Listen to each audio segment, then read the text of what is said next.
So good evening, everybody. Thank you for coming. Pleasure to be here. Thank you, Sort of Health, for holding such a really stimulating and interesting program. I am now going to be rushing to the App Store as soon as this is over and to download about 10 different apps. I'm here to introduce you to a very different kind of app. There are actually now dozens, if not more, of apps around the cultivation of mindfulness, meditation, awareness, concentration, focus, etc. But as we know, meditation and these ancient practices have been around for a long time, and of course, you could say the original app for developing and training the mind was through meditation. So I'm going to sort of talk a little more about old school ways of developing and training the mind and heart. And you might ask the question, well, why mindfulness? What is mindfulness? What's the hype? Why are we hearing such a lot about mindfulness these days, which we are? If you look at, magazine shelf, barely a day goes by without mindfulness being featured, whether it's Time magazine or a bunch of tech magazines. It's prolific, the amount of interest and information and study, and particularly in the research. But barely a day goes by that I don't get some article from the New York Times or the HuffPost or somewhere that mindfulness is being applied and studied in relationship to health, and to focus, to social problems with kids, or a variety of things. So it's everywhere, and I've been teaching a lot of mindfulness practices in a bunch of different companies. I teach in a meditation center called Spirit Rock, which you might have heard about in the foyer, traditional Buddhist retreat center. But I'm also very interested in this interface between how do we take these ancient practices and tools that people have learned how to train their mind and hearts for centuries. How do we bring it into modern contemporary life, whether it's healthcare, United Nations, companies, schools, prisons, and other organizations? And so I barely know any organization now that's not having some foray or interest or development of mindfulness. I teach a lot in Silicon Valley, at Google and other places, and there's been a really tremendous interest because I think we're living in these times where our mind is a little frazzled. Anybody got a little busy mind? Anybody got a complex life? Anybody feel like there's not enough time, too much on the to-do list? Right? And so we're struggling. How do we cope with the intense level of stimulation? We receive about the same level of stimulation a person 100 years ago received in a lifetime. We have that same level of stimulation. We receive it in one day. Right? So we're bombarded with news, with information, with data. Some of it's fantastic. But how do we stay centered and grounded and present in the middle of it? So why now? Why is mindfulness becoming such a rich field of study? There's now 700-800 peer-reviewed papers on mindfulness. It's in every organization I know. The UK Parliament just released a white paper, and they basically were declaring that mindfulness was needed throughout the healthcare system, education, and the justice system, both for the well-being of people, but also to saving a huge amount of resources and costs. So this is one reason why we need mindfulness. Right? So our minds are a little crazy. They're inundated. Anybody think a lot here? Anybody can't shut their mind off? You're sitting in bed at night and you're just worrying. You wake up at 3 in the morning worrying. Right? We have so much stress and stimulation that we've lost that ability to calm and ground and center our attention. So I once read a study that Americans eat about 20% of their food in the car. Right? I don't know if that's actually true. Could be an alternative fact. But I'm not going to go there. So Harvard Medical School did a study, and they tracked people for a few weeks, a few thousand people, and they gathered the data, and they figured out that people weren't present 46.9% of the day. And what was more interesting about that study was they asked people how they were feeling when they were present or not present to what they were doing. And they found that when people were consistently present with what they were doing, even if it was a mundane activity like doing the dishes, walking the dog, cleaning the house, that people actually felt happy. It was more satisfying to be present. Right? So I look at that data and go, we sleep 8 hours a day, hopefully. We're spaced out 8 hours a day, so we're only actually present for our life 8 hours a day. So by the time you're 60, you've only been present 20 years of your life, 30 of your life. No wonder time feels like it's going fast.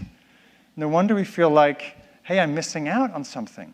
You know, there's a sign in Vegas that says you have to be present to win.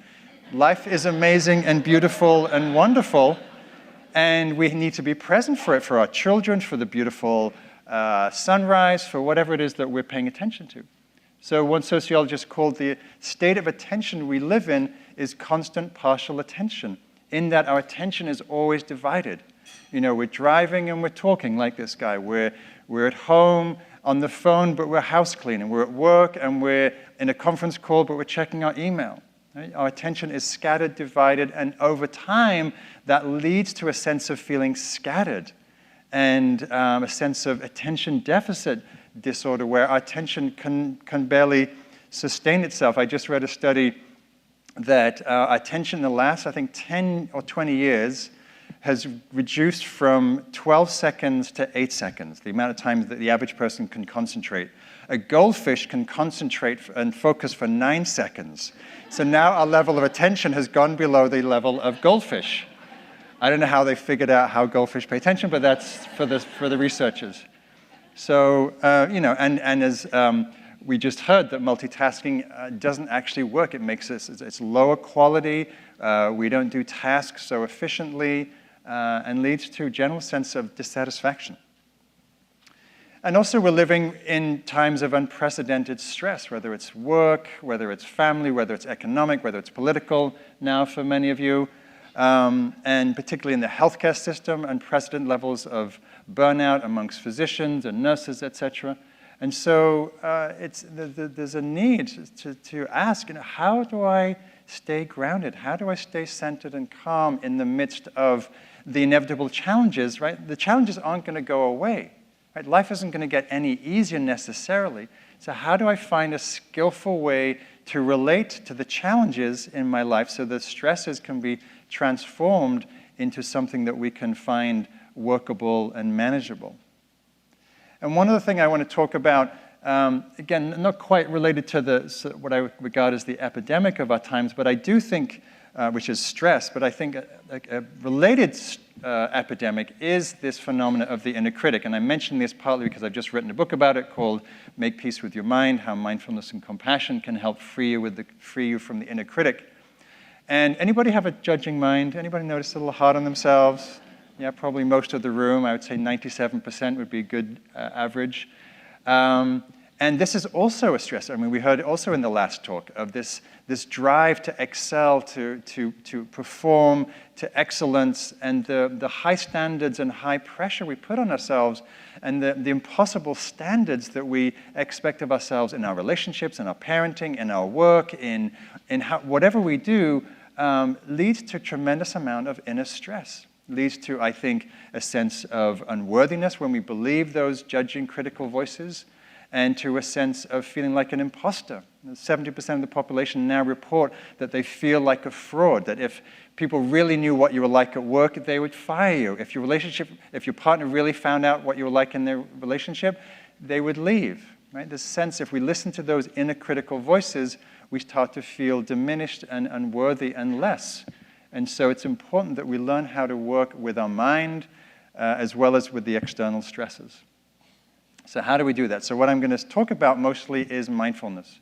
So I'm just curious, a raise of hands, how many people are familiar with what mindfulness is? Just, we're in San Francisco, so yeah, most of the room. You're probably meditating for 50 years. How many people have a regular meditation practice, like at least, once a year? No, a daily practice of some sort. Okay, so some of you. All right, and how many people have a mindfulness meditation practice? How many of the choir am I preaching to? Some. Okay, great. So what is mindfulness? So there are many different ways to define mindfulness. I'm not going to try to define it, but I'm going to suggest a few simple orientations. One is its present moment attention. So if you noticed, when you pay attention to what's happening in your mind, our mind is either ruminating or reminiscing about the past, or most often it's worrying and planning about the future. Like how many times in this talk, or the last talk, have you been thinking about, well, afterwards I'll go for dinner, and I'll pick up the kids, and then I'll do my homework, and then I'll do the email. right? We orient very much away from what's happening here. So mindfulness is, in the beginning, a training of how do we stay, how do we ground in this moment? How do we arrive right here? Easier said than done. We say mindfulness is simple but not easy. So this is a definition from John Kabat-Zinn, who pioneered in the mindfulness field in that first to bring evidence-based mindfulness practices into the medical community at UMass Medical Center, and then prolifically throughout the world with mindfulness-based stress reduction. And he talks about it's the awareness that arises from paying attention in the present moment on purpose, with intention, non-judgmentally. So just to bring this into the room, so I want you to look at your hand. Look at your hand. So pay attention, study your hand as if you've never seen a hand, as if you're an alien, you've just walked into a body, and you're looking at this thing that's nimble and dexterous and lined and colored and wrinkly and nails, and feel the weight, texture, density, feel it from the inside, temperature. Right? This is mindfulness, simply observing, paying attention in the present moment to what's happening, right? Not rocket science, without judgment, which means not reacting like, oh, there's a lot of, wow, but skin's looking a little old these days. Oh, I need a pedicure. Oh, I'm not sure I like that nail polish color. Right? Normally we have so many ideas, thoughts, opinions, preferences, and judgments and reactions that we shift from mindfulness to a reactive kind of attention. So that's why mindfulness is quite unusual, in that we're simply being with things as they are without trying to fix or improve or judge or get rid of them. We're simply noticing, oh, my hand or my experience or my body or the world or this moment is like this. So what do you see, what's the difference between the left and the right picture? What does the right-hand picture have that the left doesn't? Just shout out. Detail, clarity, focus, brightness. You said a whole lot of other things together that I have no idea what they were. Definition, right? So one of the things that mindfulness does is it makes the unconscious conscious. It brings into clarity what's here. It brings into clarity what's happening in our body. So we have all these apps now, which are great markers for what's happening, but we can also use this innate quality of awareness, of mindfulness, to track how is my body feeling? What's the quality of my emotional experience? What's the tone of my mind or my thoughts or my fears or my judgments? Right? So mindfulness is giving us this clarity about our inner experience, particularly body, heart, emotion, mind, but also our environment and our social interactions. Right? So we can develop this innate quality of attention through training. Right? And this is what the history of meditation tradition is. How do we learn to bring this very scattered, often distracted, restless mind into focus, into the present moment, into settling onto one thing? And we'll do a little training in a minute just to explore that. Because it's one thing to study it, but actually it requires that we practice and learn how to train the mind to be here. And of course, we do this in our lives when we drive, when we're working, when we're creating art or music or in a conversation. Hopefully, we're as present as we can. You know, sports people call this being in the zone, where we're fluidly present to what's happening. It's a beautiful quality. So as I said, there's a lot of research happening now in the mindfulness field, and its applications, its benefits, its possibilities for our human health and mental health. And I could spend the whole next 5 hours talking about the various research studies that have been done. But basically, some of the generalized outcomes that we're seeing is significant reducing of stress, overall improvement of well-being, reduction of anxiety and depression. We're seeing reduction in blood pressure. We're seeing greater ability to focus and develop concentration for people with attention deficit disorder, improved sleep, improved working memory, and a whole host of other skills. And I think one of the interesting qualities that gets developed as we cultivate mindfulness is empathy. That even though mindfulness can be seen as an introspective practice, that as we become to know ourselves, we're almost also more able to know another. Hence the development of empathy, which is the building block for compassion, which is such an important quality that's needed right now. So what else? How does this happen? So through the function of neuroplasticity, our brains can develop, can train, can actually change its structure. And there's been some interesting studies by Sarah Lazar and others that actually, through fMRI machines, looking at the brain and seeing how the brain increases in gray matter, areas of the brain like the insula and other parts that are involved with attention and sensory processing, that the brain actually changes its structure and behavior and response depending on what and how we pay attention. Right? So not so long ago, we used to think that the brain was somewhat hardwired, develops into our mid-20s and then declines as we get older. But it's seen even in the 70s and 80s, we can actually improve and develop the function of the brain, and mindfulness is a key tool for that. So enough words, let's do some practice. So what I wanted to just introduce those of you who are new is a simple mindfulness practice. And one of the simplest and oldest practices, which is common to probably all meditation traditions, is the training of the attention in the present moment to be present with the breath. Hopefully you're all breathing. Just check. So I want you to sit comfortably, sit upright, put both feet on the ground, and I'm going to invite you to close your eyes.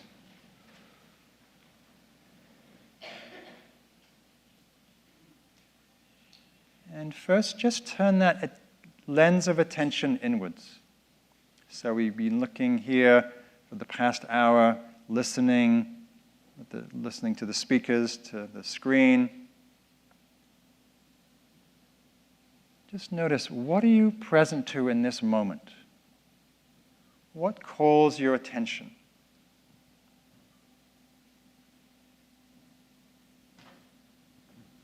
Perhaps you notice the sounds, the air conditioning, people sounds. Maybe you notice your body, your posture, or some discomfort, or how tired you are, or restless, or itchy.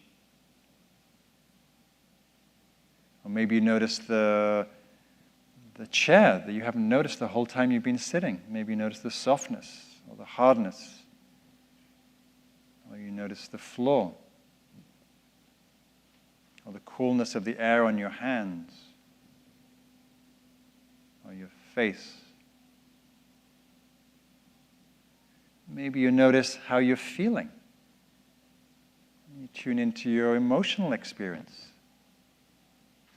Maybe you're noticing that you're curious, or calm, or excited, or bored, or sleepy.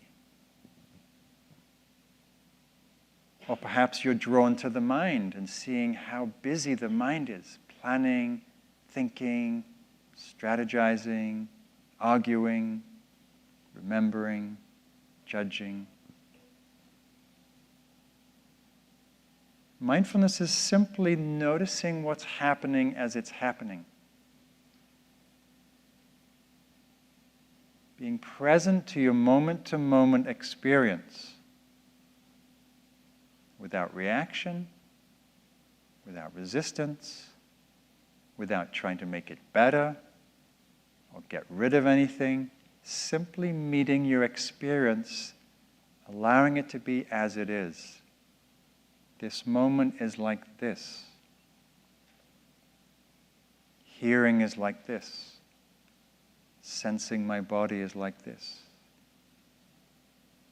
Feeling is like this. Thinking and imagining is like this.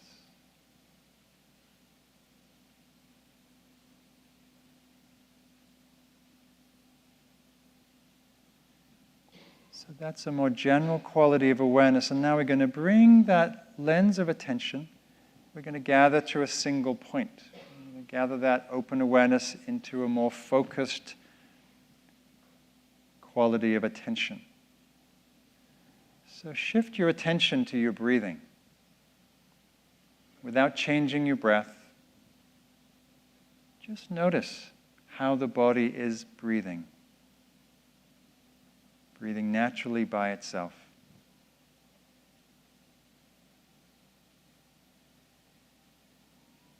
Where do you feel the breath, the sensations of the breath? The cool air at the nostrils,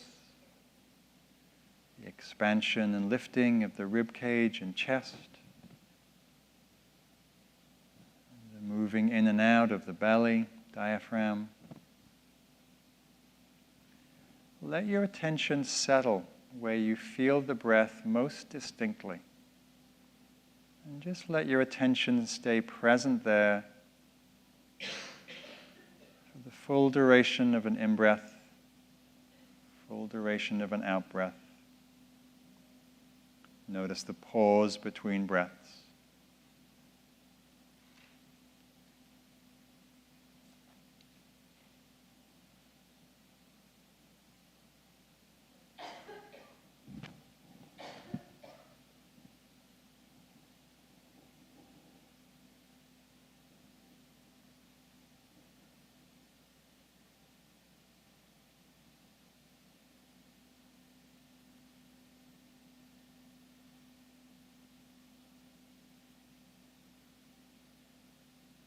And of course, it's natural that you may notice many other things in this short practice. Sounds, sensations, feelings, thoughts. Each time you notice that you're thinking, lost in thought, that itself is a moment of mindfulness. You become aware of it, you let it go, come back, reestablish awareness of the breath over and over.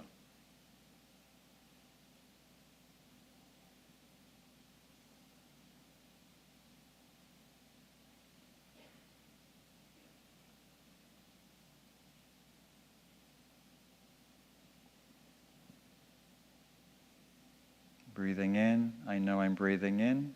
Breathing out, I know I'm breathing out.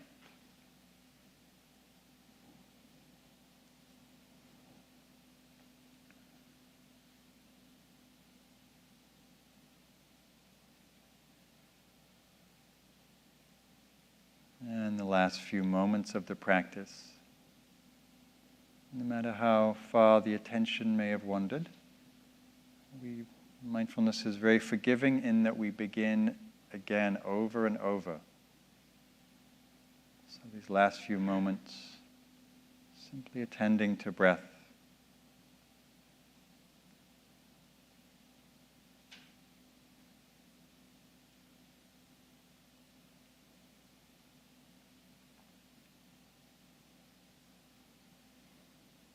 And then slowly opening your eyes.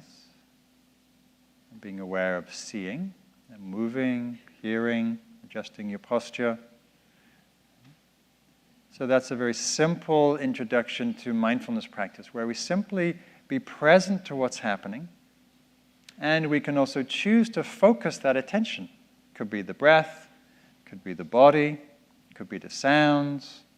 I teach a lot of my meditation practice and courses and retreats outdoors. I'm a nature lover, and I think of nature as both a profound teacher, but also as a great resource and a place that we naturally become more mindful. We get more present when we're outdoors. We look at the sky and feel the sunlight and smell the beautiful forest smells after the rain. So you can practice this quality anywhere. We cultivate mindfulness in the laboratory of meditation, where we sort of remove from sensory stimulus to support that quality of focus and attention. But the idea is we learn how to be present when we leave this auditorium and go get a cup of tea, when we take the bus, when we talk to our partner and say hello to our kids and get back on email. The idea is we learn to be present moment to moment. But it's also essential that we learn how to establish some kind of training Just like getting a gym membership at the beginning of the year doesn't really help you get fit. You actually have to go to the gym, which I do about once a year, regularly. But the point is, we're simply learning how to cultivate this natural quality of attention that we have anyway, but to harness and develop and refine and focus. So I want to talk about a couple more things, applications for this practice, and one is in the realm of reactivity. Anybody get reactive here? Anybody get triggered? The emails come in, you find yourself stomping on the keys. I can't believe I said that. Hit send, and you realize you hit reply all. Oh my God, I hate reply all. My boss is on that list. Oh my God. Right? Or in traffic, or with our partners or kids. Right? It's human. We're human. We get triggered. We get reactive. One of the places that mindfulness can be so effective is learning how to work with the triggers, learning how to see what causes the buildup of reactivity, of resentment, of tension, of anger, so we learn how to intercept so we don't cause so much harm to ourselves or others by blurting out of our mouths or through email or whatever we might do. So this is a quote from Viktor Frankl, and I think it's very apropos of what mindfulness is and how we can apply it to reactivity. Between stimulus and response, there's a space. In that space lies our capacity to choose our response. Right? So between that difficult email, that annoying comment from a coworker, the traffic snarl that you're caught in going down to wherever you drive to every morning, between stimulus and response, there's a space. We usually don't see this space and we get triggered. Mindfulness helps create some sense of spaciousness. So there's a little more presence of mind before we get caught in knee-jerk reactivity. So a very simple practice that I like to share with people, because we see a lot of stop signs, is this simple mnemonic. Stop. Whenever you notice you're triggered or reactive, stop. You take a breath. It's amazing how regulating the breath is. 2, 3, 5 breaths, long, deep, slow breaths, calms the nervous system down, calms the reactivity, and then we're able to observe, we're able to reflect, why am I so triggered? What's the catch here? What's the cause I'm so annoyed? And then after we're more clear that we can proceed with a little less reactivity and cause a lot less harm in our lives.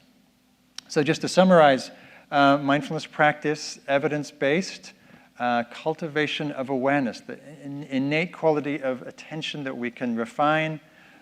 We need essentially, particularly right now, for the stress that we live in, for understanding the reactivity in the mind, for learning how to be a little more focused and grounded and present, and to understand ourselves, to know ourselves. I mean, the deeper trajectory of mindfulness is really to develop a profound self-understanding of who we are. So a few simple ways to practice. And I'm also an advocate of apps. I think there are really good supports for mindfulness. I think they're like training wheels. So there are many, many kinds of meditation apps. Headspace is one. Will, which I'm many meditations on this app called will.com, and many others. Start a practice that's very short. Right? New Year's resolution, I'm going to meditate every day, and you start, and I'm going to meditate an hour a day, and you last for 10 minutes, and then you give up.